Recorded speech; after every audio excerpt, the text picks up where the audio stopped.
I thank God for this opportunity to again directly talk to you, mahal namin mga kababayan, sa Luzon, Visayas at Mindanao, lalong-lalo na po sa mga nagsasakripisyong Pilipinong nagtatrabaho abroad.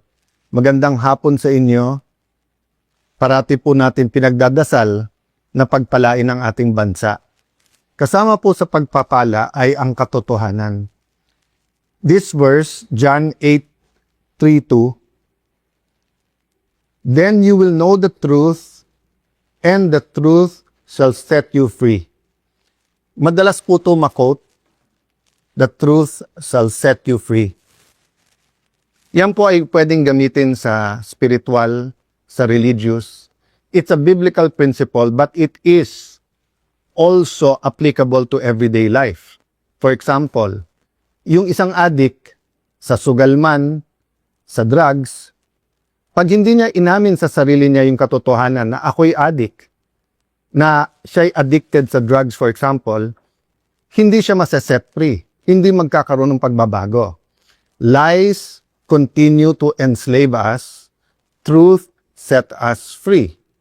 So today, I'm here to tell you some fundamental truths about what is happening in the Senate and in our country. Let me start with the May 11 change in leadership and also on the walkout by the minority. In both cases, may objective. Nung May 11, kaya pala nandun yung NBI, kaya pala pinapasok ng mga nasa majority noon at nasa minority ngayon, ayaw nila magkaroon ng palitan ng leadership. Ang sinabi nila na hindi katotohanan ay dahil daw to sa impeachment. Pero yung pala, ito'y tungkol sa maraming bagay, kasama po na magkaroon ng independent, impartial impeachment, but also, ayaw na magkaroon ng hearing sa Blue Ribbon na kung saan lalabas ang buong katotohanan. Marami pang ibang issue na sa mga susunod na araw ay pag-uusapan.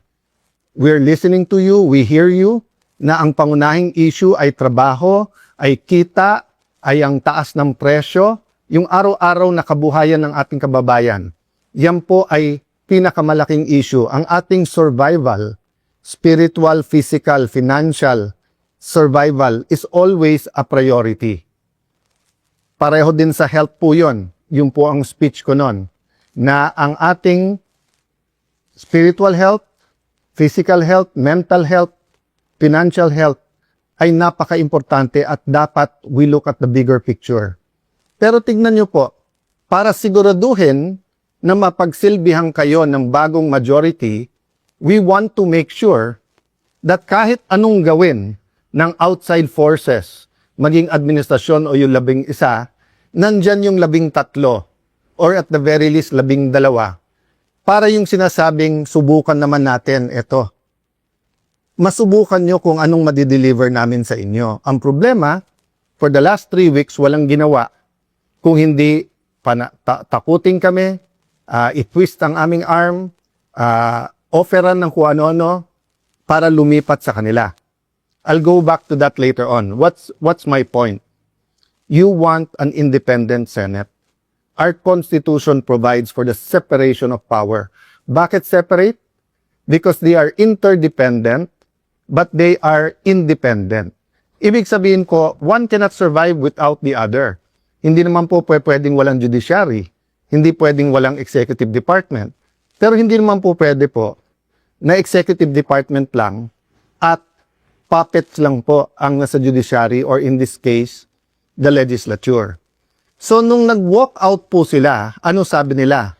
Na utakan ang majority, na gamit ang rules ng minority. Sabi nila, master ang play ni Senator Tito Sotto dahil alam na yung rules. Ayaw po nila na magkaroon ng online dahil sa bibig na rin nilang nanggaling. Sabi nga nila, ang isda sa bibig ng gagaling, may ipukulong daw. Bakit nila alam yung timing sa kulong? Sinabi ni Senator Jinggoy, hindi lang ngayon nangyari sa kanya yan, since February. Wala na daw kaso, pag siya po ay sumunod sa kanila. In this case, lumipat.